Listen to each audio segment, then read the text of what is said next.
Welcome to the channel. I'm Stacy, and my goal here is to help you to be front of house ready for your worship services. In the last video, I went over delay, my go-to settings for when I get started building out a preset, the delays that I prefer to use, whether I'm on the HX Stomp, Helix, or my pedal board. And today we're going to go over reverb. Reverb does a few different things for us as guitar players. It helps to add a bit of dimension to our parts. It helps to kind of help our guitars to sit better in the mix, and it gives us a bit more sustain for those nice ambient moments. Some of the most common reverb types are going to be like your spring reverb, your plate, room, hall, cathedral. You started to get into like the electroharmonic stuff. I think they have cathedral. You got Shimmer. There's a whole lot. Today we're going to focus on three specific reverbs. The dynamic hall, so a hall reverb. I think that would also be relevant for a room reverb, just depending on what platform you're on.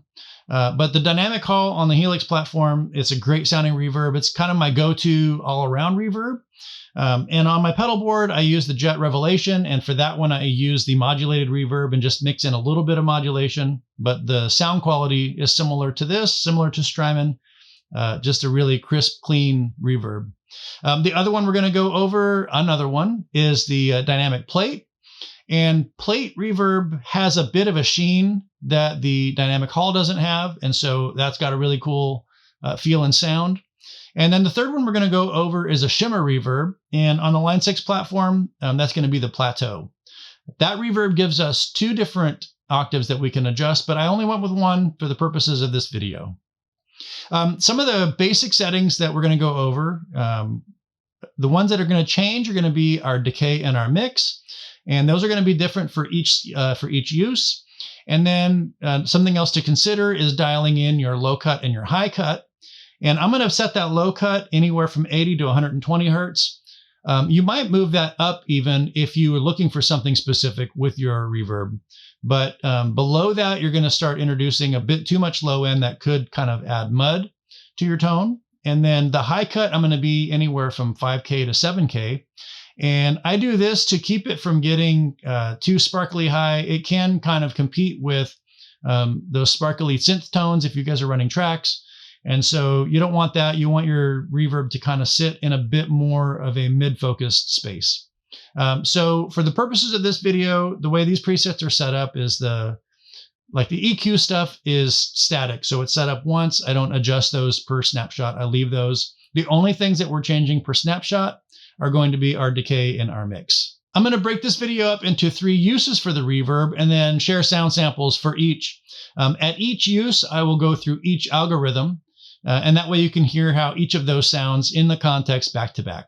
The first thing we're going to go over is a light reverb. And this just helps to put a little bit of space around your guitar, just so that it sits in the mix a little bit more comfortably. For this one, I'm going to have my decay set anywhere from 2 to 3. I might even be down to 1.5. Just depending on what I'm doing with the rest of my setup. That's going to be like 15 to 20, 25%. And then the mix is going to be like 15 to 20 or 25%. This is going to be pretty low. And this is something where you'll set it up and then, hit your strings muted and kind of see what kind of splash you get. Play a few open chords to make sure that it's not too forward and make sure that that decay is not running on too long. This is going to be great for rhythm parts. That's how I tend to use it. It's going to be good for up-tempo songs and kind of as a base for your general reverb settings.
is the medium reverb, and this covers quite a bit of range as far as what we can use it for.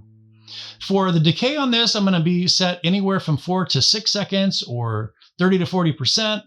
I'm going to have my mix set at 25 to 35%. And you just want to watch that and make sure that the reverb isn't getting out ahead of your dry guitar signal. And this is going to be great for big choruses, for instrumental parts, and for lead lines.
And the last one we're going to go over is the ambient reverb.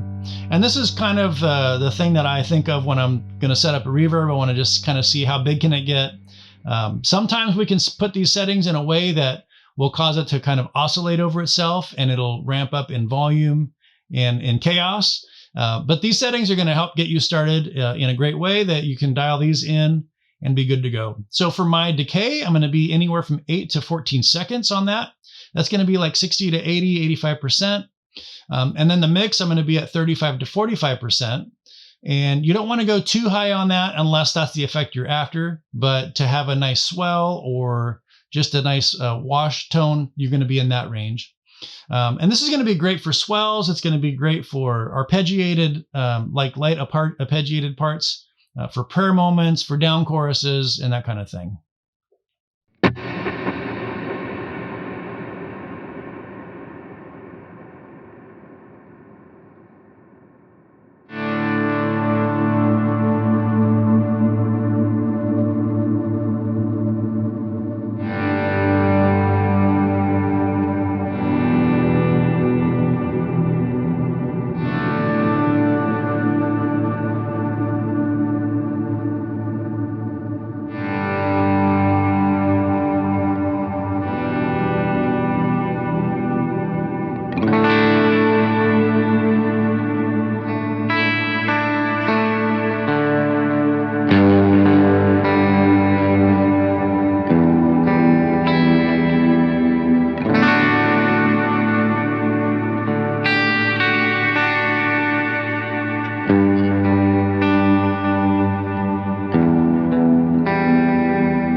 I hope you found this one helpful. If you did, subscribe and hit that like button for good measure. If you're interested in these presets, this is Helix Stadium for these specific ones. They use my 1971 Super Reverb cloned. I got it dialed in. Sounds great. I'm also going to build these presets out with the same delay and reverb for Helix and HX Stomp. There's also the free download in the description box below. That is the Sunday Starter Pack. That's going to get you free presets for HX Stomp, Helix, and now Helix Stadium, as well as some PDF documents to help you on your tone journey. All right, I hope you have a great week, and I'll see you in the next one.